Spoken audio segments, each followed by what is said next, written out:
Salut, c'est le docteur Apollinaire. Nous allons voir un enseignement biblique qui fâche beaucoup de personnes.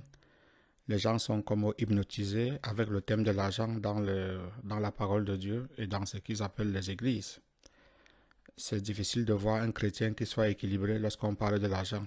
Généralement, les gens vont aux extrêmes. Ou bien ils adorent et enseignent la pauvreté, ou bien ils transforment la parole de Dieu en une source de gain. Mais nous allons voir ce que la Bible dit au sujet de l'argent et pourquoi le chrétien devrait être prospère. Malgré nos problèmes économiques, malgré nos dettes, malgré la méchanceté du monde qui ne permet pas que l'argent arrive à tout le monde, même si nous vivons pauvres, nous devons continuer à croire la richesse de Dieu jusqu'à la fin. La Bible est très claire sur l'argent. Dieu veut que le chrétien ait beaucoup d'argent, pas seulement d'argent, beaucoup d'argent. Tout ceci sans adorer l'argent. Et tout ceci sans tomber dans l'amour de l'argent. Et tout ceci sans utiliser les méthodes diaboliques pour avoir l'argent. Voilà les trois choses que Dieu refuse. Non à l'amour de l'argent, non aux méthodes diaboliques pour avoir l'argent, et non à l'utilisation perverse de l'argent. Le reste, si tu luttes pour avoir l'argent, pour faire des bonnes choses, pour bénir Dieu, l'autoroute c'est pour toi, l'autopiste c'est pour toi à 100%. C'est ce que je crois et c'est ce que j'essaye de faire que ma vie reproduise. Donc la parole de Dieu est claire, ça dit en Proverbe 3, 9. Honore l'Éternel avec tes biens et avec les prémices de tout ton revenu. Je relis. Honore l'Éternel avec tes biens et avec les prémices de tout ton revenu.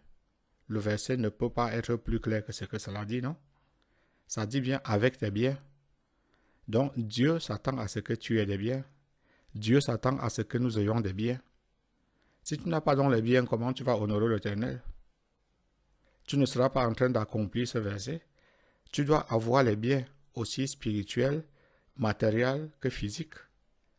Dieu veut que tu aies les biens. Dieu ne peut pas te dire de lui donner quelque chose que tu n'as pas et qu'il ne veut pas que tu aies. Est-ce que tu comprends ça? Je répète. Dieu ne peut pas te donner quelque chose qu'il ne veut pas que tu aies et en même temps il te demande de le bénir avec ces choses que tu n'as pas.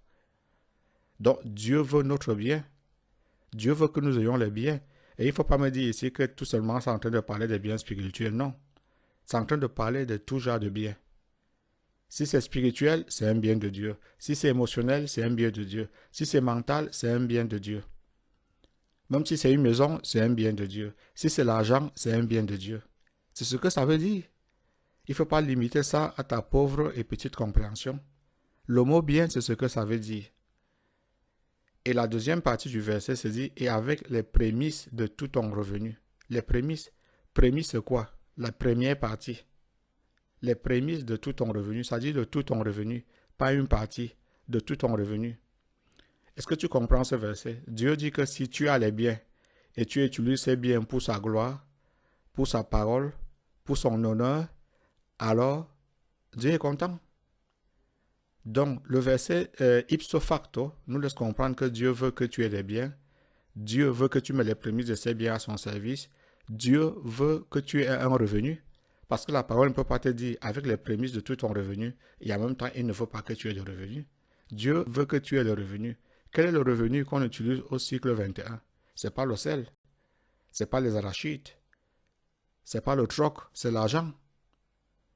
Tu peux même enlever le mot revenu ici, enlever entre parenthèses, tu mets ton salaire. Honore l'Éternel avec tes biens et avec les prémices de tout ton salaire. Ça ne dit pas une partie de ton salaire. Les prémices de tout ton salaire, c'est le 10% de ton salaire au minimum. Donc ce verset laisse clairement que Dieu veut que tu l'associes à ton argent.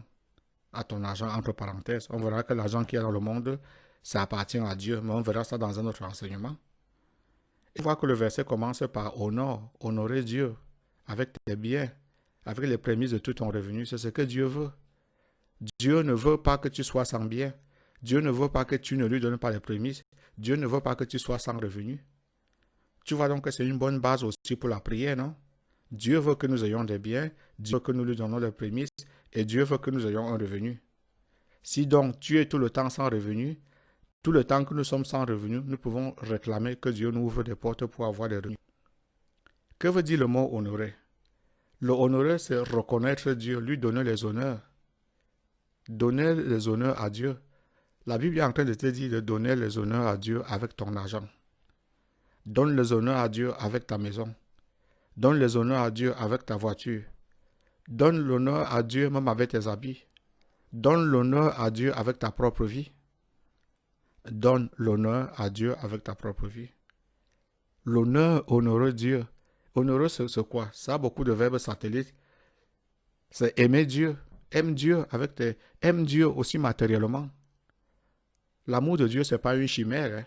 L'amour de Dieu est pratique. Si tu aimes Dieu, fais les choses pour Dieu.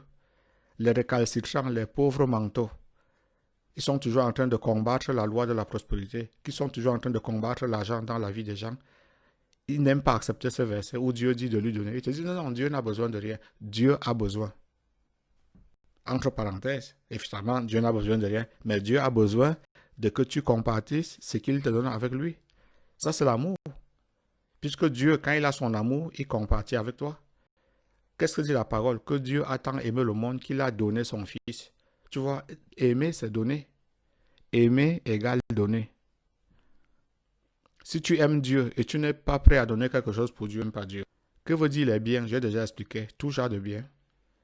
Et le bien le plus frappant, le plus symbolique au niveau matériel, c'est l'argent. Les prémices, j'ai expliqué, les prémices, c'est les premières parties de ton salaire. C'est-à-dire que quand tu prends ton salaire, tu coupes le 10% pour la parole. Et il faut donner ce 10%-là, ça peut être dans une église où on t'enseigne la parole, ou à quelqu'un qui enseigne la parole. Si tu me dis, docteur Apollinaire, voici le 10% de mon salaire, je veux que tu bouges la parole avec ça, bienvenue. Tu dois comprendre que la parole, on met l'argent. Plusieurs fois, j'ai mis mon propre argent pour bouger la parole sur Facebook. Je fais des campagnes sur Facebook qui sont payantes. Je paye à Facebook. Personne ne me donne cet argent pour le faire. Je le fais ça avec ma propre dîme. Beaucoup des élèves qui sont venus étudier avec moi, qui étudient avec moi, ils ne savent pas que seulement j'ai mis mon temps, ma vie dans la connaissance de ces choses-là depuis plus de 20-30 ans, mais aussi que je mets de l'argent à Facebook pour que Facebook fasse des campagnes et arrive à eux pour qu'ils voient ce cours-là. Beaucoup apparaissent, ils n'apparaissent même plus jamais, ils ne vous disent même pas merci. Ils ne pensent même pas à vous. Si tu prononces un peu le mot argent, on te dit que non, tu veux prendre l'argent des gens. Les faux chrétiens sont si misérables, si stupides. Ce sont eux qui détruisent le christianisme, ce sont eux qui détruisent la parole de Dieu. Ton revenu, j'ai déjà expliqué, c'est ton salaire. Donc ce verset dit clairement, Dieu est intéressé que tu aies l'argent dans ta vie et il est intéressé que tu travailles premièrement pour Dieu. Le premier motif pour lequel nous travaillons, c'est pour Dieu. Et je te donne une autre connaissance que tu n'as pas, mais je l'ai parce que Dieu me donne. Si tu regardes, le premier travail que Dieu a donné à l'homme, c'était où? C'était au paradis. Le paradis, c'est un endroit où tout était parfait. Et le paradis ici, ça représente d'une certaine manière la présence de Dieu dans le monde physique. Le paradis, d'une certaine manière, représente la présence de Dieu dans le monde physique. Donc, et qu'est-ce que Dieu avait dit à Adam et Ève? De cultiver, de travailler. La première loi du travail se situe là-bas et c'est respect à Dieu. Derrière le paradis, tu dois voir l'harmonie de Dieu sur le plan matériel. Le paradis, ici, symbolise l'harmonie de Dieu sur le plan matériel. Donc, en conclusion, il faut savoir que Dieu veut que nous ayons de l'argent. Dieu veut que nous utilisons l'argent pour lui. Dieu veut que nous travaillons pour lui. L'enseignement continuera. Il ne faut pas avoir peur de prêcher sur l'argent et de comprendre que même Jésus-Christ est Seigneur sur l'argent. Il domine sur l'argent. Que Dieu nous bénisse. C'était le docteur Apollinaire.